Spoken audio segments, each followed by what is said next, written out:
Good day, dear children. You all are welcome to the social class. In this class, we are going to learn about the ninth lesson, that is in past and present ninth lesson. The topic of the lesson is India's freedom struggle, the first phase. Before going through the lesson, we can see a poem of Rabindranath Tagore that is available in the page number 94. Where the mind is without fear and the head is held high, where knowledge is free, where the world has not been broken up into fragments by narrow domestic walls, where the words come out from the depth of truth, where tireless striving stretches its arms towards perfection, where the clear stream of reason has not lost its way into the dreary desert sand of dead habit, where the mind is led forward by thee into our widening through the action, into that heaven of freedom, my Father, let my country awake. That is written by Rabindranath Tagore. Here you see in the freedom struggle, most of the philosophers that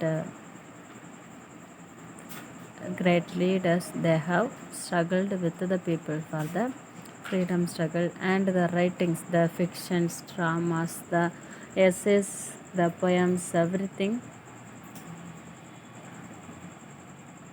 take the emotional moments of the people, and through these fictions, dramas, essays, and the poems, the verses, the hymns, through this they have spread the freedom, the thought to be free from the English government. In this, in the second half of the 19th century, with some political awareness came to the Indian people. Here, some discontents against the British rule. We can see that discontent and against the British rule.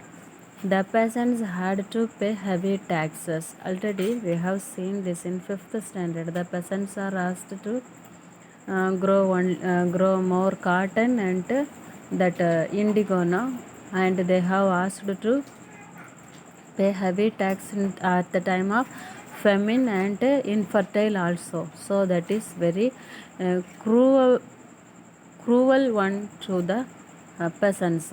Here, the peasants had to pay heavy taxes. The artisans were reigned by foreign competition.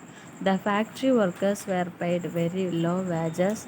The British made no efforts to encourage agriculture and industry.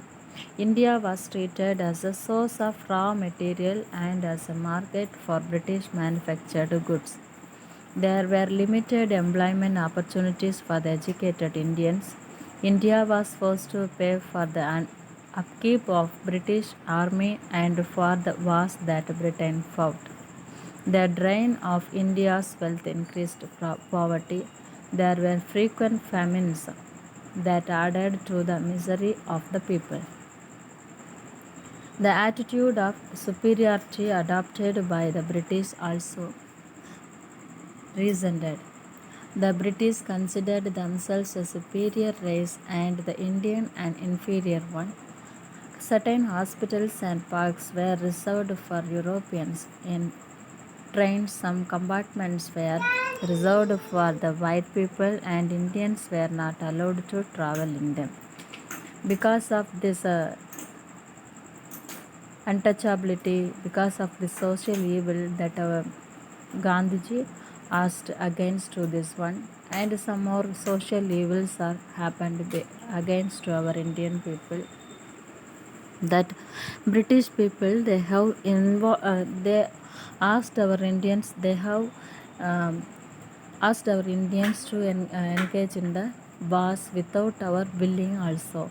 We are also used as slaves, as a last level workers only we have considered us.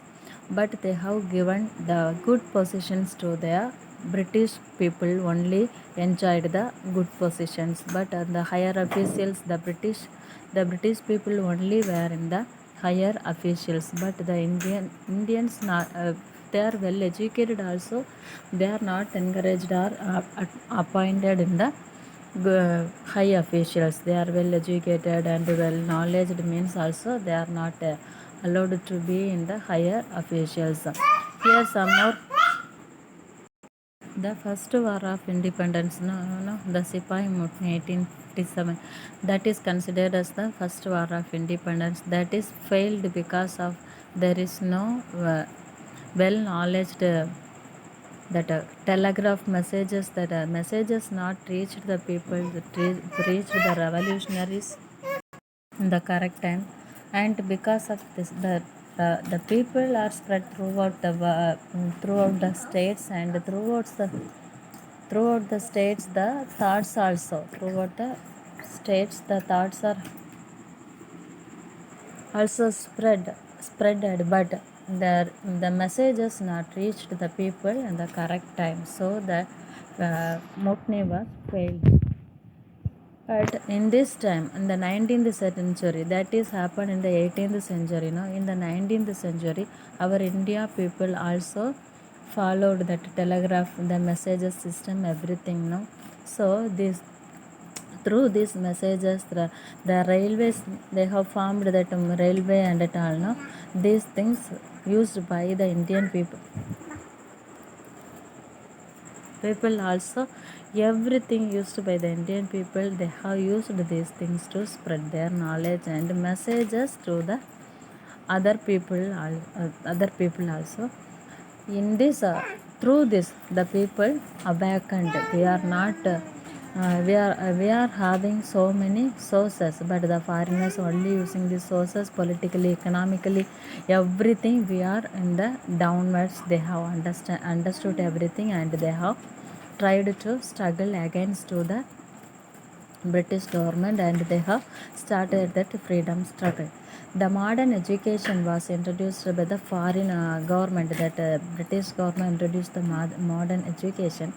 Our Indian people also got the knowledge from that. From this, the English language acted as a unifying factor because people from different parts of India speaking different languages could now communicate with one another through a common language. Actually, our states, our Indian country is divided into 29 states. That these 29 states divided by the language only. But the Tamil people means we can understand just Malayalam and Telugu, little bit of that one. But we couldn't understand that Hindi, Marathi, and all. No, like that the north and the south have the difference of. We have the same thought, but we can't convey everything. But because of this modern education, all the people learned English as a common language. Through this, the people got a good chance to spread their knowledge about this freedom struggle to each and everyone. That is this because through this that modern education helped for this freedom struggle also. In this time, the press, nowadays also the press, the medias, that is takes a very good role in this freedom struggle. The press took a very good role in this. Bankim Chandra Chatterjee, Rabindranath Tagore, Subramania Bharati, Bharadendu Harishchandra, these people wrote they were the important, or they have followed to write something about this freedom struggle to the need of the freedom to the people through their writings. The press helped them, and some of the immediate factors. In 1877, India suffered famine. The Vernacular Press Act of 1878, the 1888 Ilbert Bill, these are the immediate causes for the freedom struggle. And some early political associations. The associations held started. These are the main cause and the main support for the freedom struggle. In the year 1850s, after 1850s, Indian began to form a political associations. Some associations are here. British Indian Association formed by Surendranath Banerjee in the year 1851, and in the year 1852 Bombay Association and the Madras Native Association formed, and in the year 1870 and in the year 1880 the Pune Sarvajanik Sabha and the Indian Association, the Madras Mahajan Sabha and the Bombay Presidency Association. These associations helped to the freedom struggle. These associations spread the knowledge of freedom to the people very easily.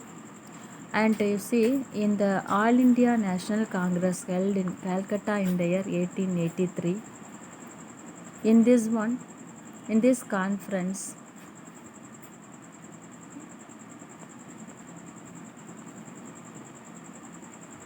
the people decided to ask for the freedom, independence. Then the Indian National Congress, we can know about just the Indian National Congress was formed by Alan Octavian Hume. In this time, he called for a meeting in Bombay. In the year 1885, the first roundtable conference of Indian National Congress held at Mumbai. In this, that is, in this meeting, 72 delegates from all over the country attended. Here, the names of these people, those who the delegates: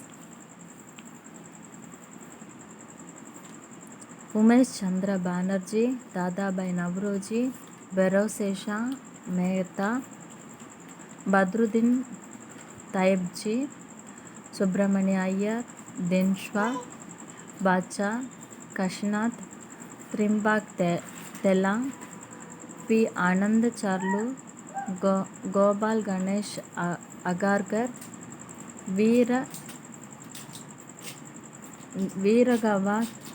Charyar, Subramania Iyer, N.G.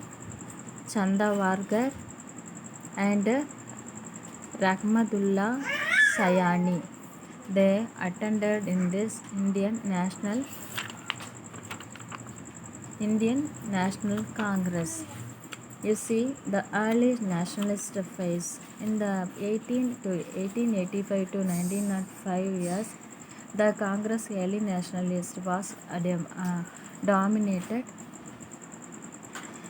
and in this they have asked for the people. Now they have formed that Congress. In this national movements, they have asked for freedom of speech and expression, expansion of welfare programs, promotion of education, recruitment of Indians to high posts in administration, more powers for the legislative councils and more Indian members in these councils, holding civil services examination in India and not just in England, change in the economic policies of the government so as to be benefit Indian industries, a cut in military expenditure and stopping the drain of India's wealth to Britain. These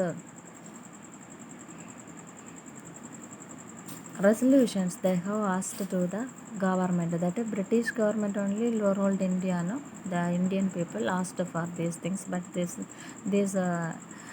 petitions were neglected by the British government. These are the main cause for the revolutions. Then in this the assertive nationalist phases. In this, some assertive nationalists, the new group of leaders were called as assertive nationalists. They are Lala Lajpati Rai, Bal Gangadhar Tilak, and Bipin Chandra Pal. He is popularly known as Lal Pal Pal. Here, these leaders felt that the present way of Congress were ineffective. They were asked to effectively, and they are supposed to effectively do something against this government. Then only we will get the freedom. That is the um, main thought of that assertive nationalist. And they have declared one slogan, that is Swaraj is my birthright and I shall have it. That is the slogan of that assertive nationalist. In the year 1905 and July 19, that Bengal was partitioned by Lord Curzon. He issued a not to partition that Bengal. And in the Swadeshi and boycott movement, Surat split in the year 1907. That Mindo Marley reforms. These are the main things of the that freedom struggle. You see why that people was separated, that Bengal partition. Now the people, Hindus and Muslims unitedly opposed that foreign British government, but the suppression of that English government, that British government among the Indian people, everything they have agitated closely and unitedly. They have agitated against this British government, but this British government decided to partition Bengal. Then only the people will be separated from one place into different parts. No, then they can't gather in one place and take effort against to the British government. Like that, they have decided to partition the Bengal. We have learned this one in the 5th standard also, and we. Here, the revolutionary movement, the first phase, we can see in this. Some revolutionary societies were Abhinava Bharat Society, Anushilan Samiti, the Chapekar, the Chapekar brothers. They have assassinated two unpopular British officials in Maharashtra in 1908. Muzaffarpur, Khudiram Bose and Prafulla Chaki threw a bomb at Kingsford, and some more revolutionaries were Ghadar Party, that is a revolutionary association. Then leaders who worked from outside India were Lala Hardyal, Rashbehari Bose, Shyamaji Krishna Varma, Madam Bikaji Kama, Muhammad Barkadullah, Sohan Singh Bhakna, V.D. Savarkar, and Obidullah Sindhi. The Khudiram Bose was hanged in the because of this problem. In this one, that Khudiram Bose brothers, no, they have killed that Muzaffarpur, that one person, no. So you see that Khudiram Bose was hanged. Arabindo Ghosh and Barindra Kumar Ghosh were put in jail. Some revolutionaries were sentenced to life imprisonment. In this, the revolutionary reforms, because of this this British government ruled our India. They take our India as a place to collect the raw materials only, and they made our India as the market to sell to be sell their products in India. Just they have taken the raw materials from our country, and they have exported this raw materials to England, and they have imported as a finished product and sold this in India for higher rate. That is brought some more problems in India because of that, and some of the ruling powers and that the freedom struggle started. The people got the knowledge about this British government, and this first phase of freedom struggle happened.